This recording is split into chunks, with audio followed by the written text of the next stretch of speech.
झारखंड मुक्ति मोर्चा के प्रमुख हेमंत सोरेन को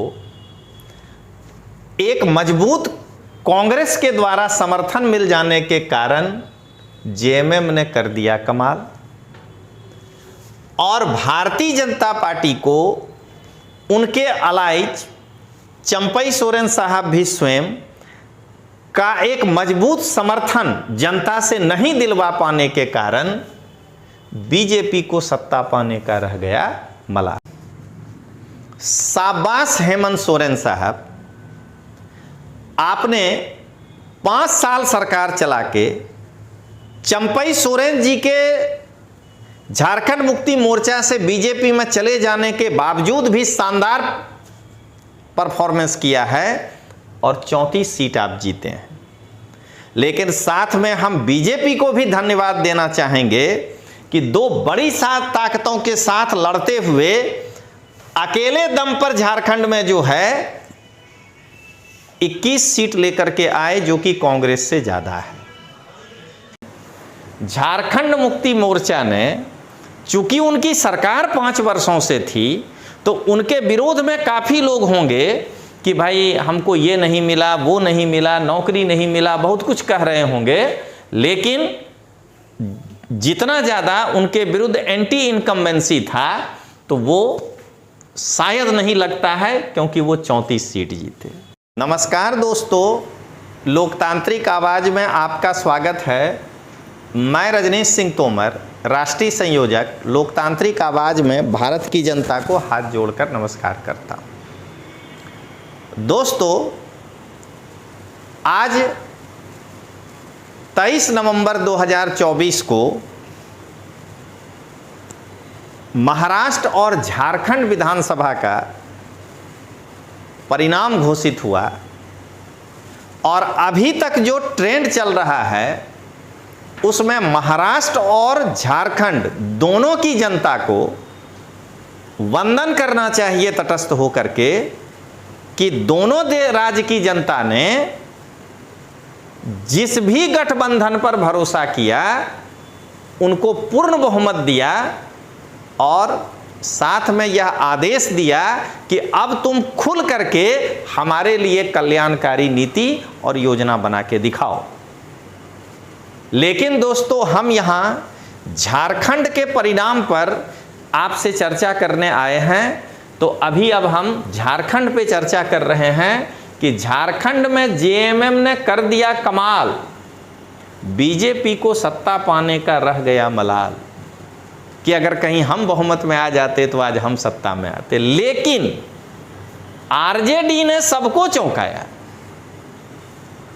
ये सबसे महत्वपूर्ण है इस चुनाव का। तो आज दोस्तों हम लोग इसी को देखेंगे। तो सबसे पहले आप जानते हैं कि मैं केवल और केवल इलेक्शन कमीशन के डेटा पे भरोसा करता हूं।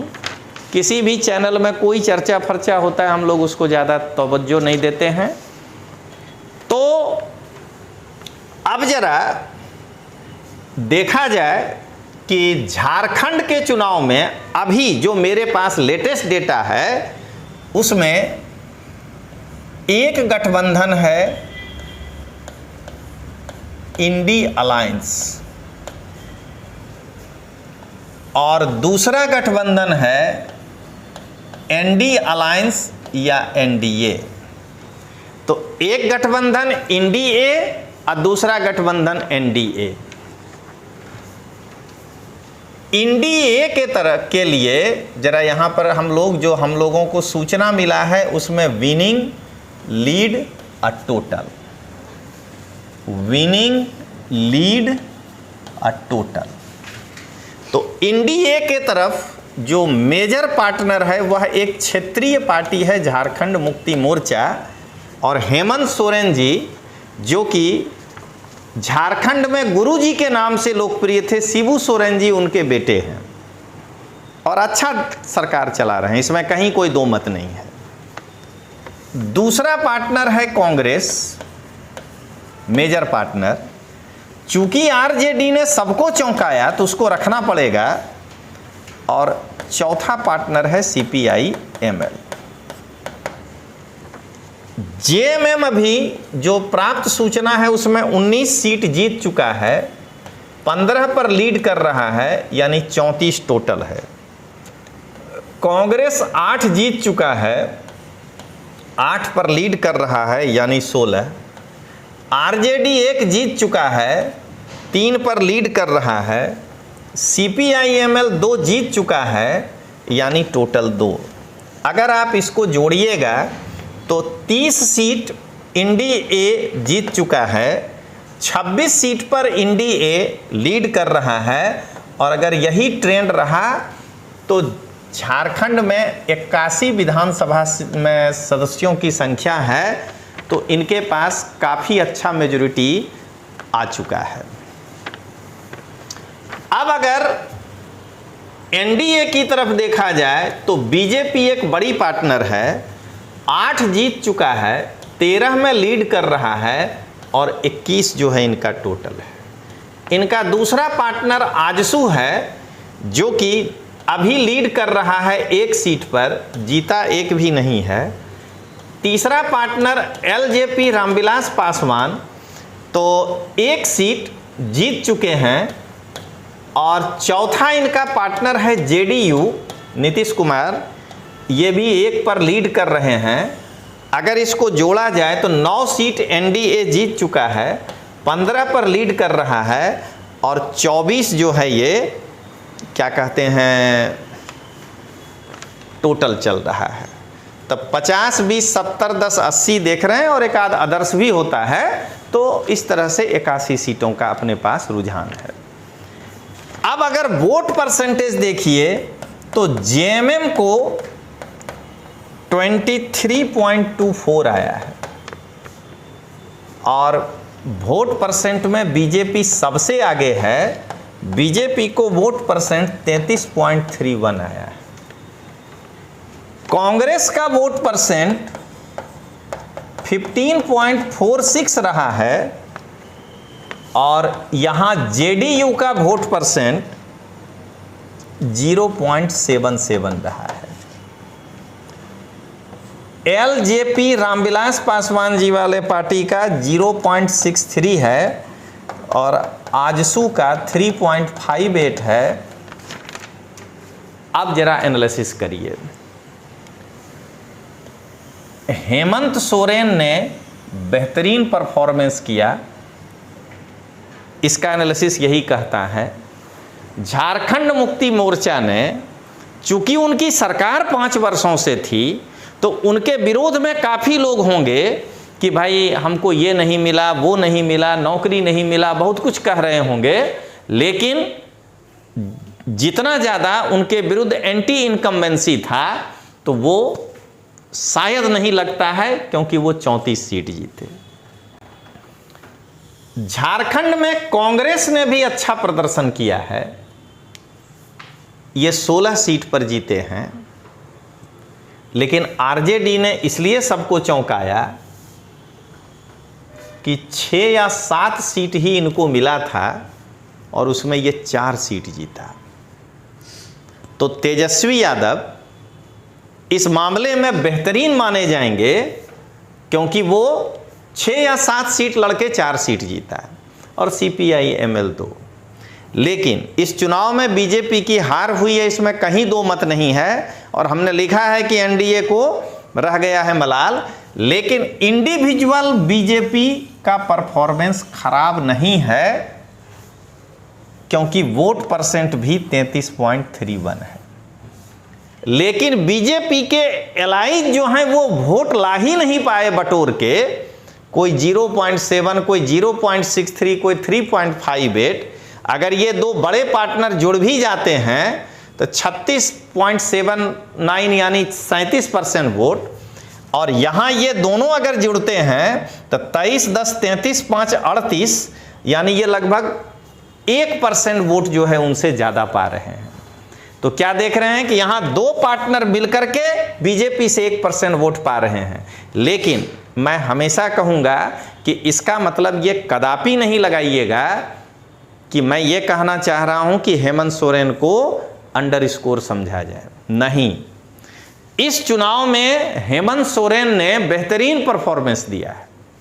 जितना उनके ऊपर दबाव था कि उनको ईडी के द्वारा गिरफ्तार किया गया, फिर वो जेल भी गए, बेल पाकर बाहर निकले, उनके पार्टी में एक टूट भी हुआ, चंपई सोरेन साहब बीजेपी में चले गए, उसके बावजूद जो है और 5 साल सरकार चलाए और उसके बावजूद इस सरकार को अगर वो वापस ले आते हैं तो इसे शिबू सोरेन जी के बेटे को, परिवारवाद तो है ही, उसको नकारा नहीं जा सकता है, लेकिन बेस्ट परफॉर्मेंस कहा जाएगा। तो इस पूरे का एनालिसिस यही है कि यहां पर 3 प्रमुख पार्टियों ने मिलकर चुनाव लड़ा, जेएमएम, कांग्रेस और बीजेपी। तीनों ही पार्टी अपने अपने जगह पर अच्छा परफॉर्मेंस किए। अगर सीट के आधार पर परफॉर्मेंस कहें तो 1 नंबर पर जेएमएम रहा, जेएमएम को 34 सीट मिला। 2 नंबर पर बीजेपी रहा, बीजेपी को 21 सीट मिला। 3 नंबर पे कांग्रेस रहा, कांग्रेस को 16 सीट मिला। और सबसे कम सीट पर लड़के स्ट्राइक रेट सबसे ज्यादा आरजेडी का रहा, 4 सीट जीता। अब यदि वोट परसेंटेज के हिसाब से बात करें तो बीजेपी को सबसे ज्यादा वोट परसेंट मिला है 33.31। दूसरे नंबर पर झारखंड मुक्ति मोर्चा हेमंत सोरेन साहब रहे हैं 23.24% और तीसरे स्थान पर कांग्रेस रहा 15.46%। और अब हेमंत सोरेन साहब के जीत का और एनडीए के हार का कारण यही दिख रहा है कि जेएमएम और कांग्रेस दोनों ने मिलकर बीजेपी के और उनके एलाइज को मिलाकर जितना वोट आया है उसमें कहीं न कहीं 1.5% से 2% वोट जेएमएम और कांग्रेस को ज़्यादा मिला है। हम यहाँ इस 2 का परसेंटेज नहीं जोड़े हैं, यहाँ चारों जोड़ रहे हैं, हम इसीलिए ये दोनों छोड़ दिए और ये 2 को जोड़े हैं। तो अंत में मैं यही कहूँगा, शाबाश हेमंत सोरेन साहब, आपने 5 साल सरकार चला के चंपई सोरेन जी के झारखंड मुक्ति मोर्चा से बीजेपी में चले जाने के बावजूद भी शानदार परफॉर्मेंस किया है और 34 सीट आप जीते हैं। लेकिन साथ में हम बीजेपी को भी धन्यवाद देना चाहेंगे कि 2 बड़ी ताकतों के साथ लड़ते हुए अकेले दम पर झारखंड में जो है 21 सीट लेकर के आए, जो कि कांग्रेस से ज्यादा है। तो दोस्तों, अंत में मैं इसी मोड पर इसको खत्म कर रहा हूं कि शिबू सोरेन को कांग्रेस का एक, सॉरी दोस्तों, शिबू सोरेन ने, वो तो गुरुजी हैं, माफ करिएगा, हेमंत सोरेन के झारखंड मुक्ति मोर्चा को एक मजबूत साथी झारखंड में कांग्रेस का साथ मिला और आरजेडी का एक बेहतरीन परफॉर्मेंस मिला, जिससे कि इंडी अलायंस एक प्रचंड बहुमत, उसको भी कह सकते हैं, बड़े बहुमत में आ गई।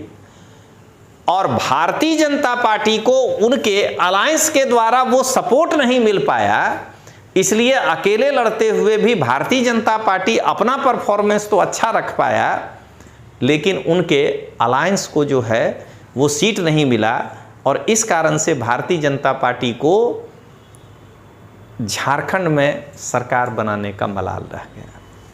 तो दोस्तों, इसी मोड पर मैं खत्म कर रहा हूं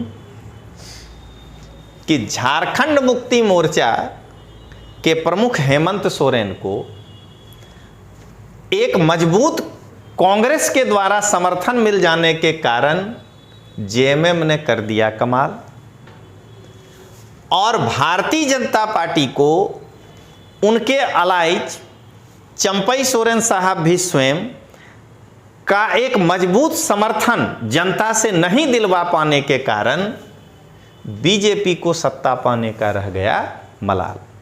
तो चलिए दोस्तों, आज के लिए इतना ही, मिलते हैं।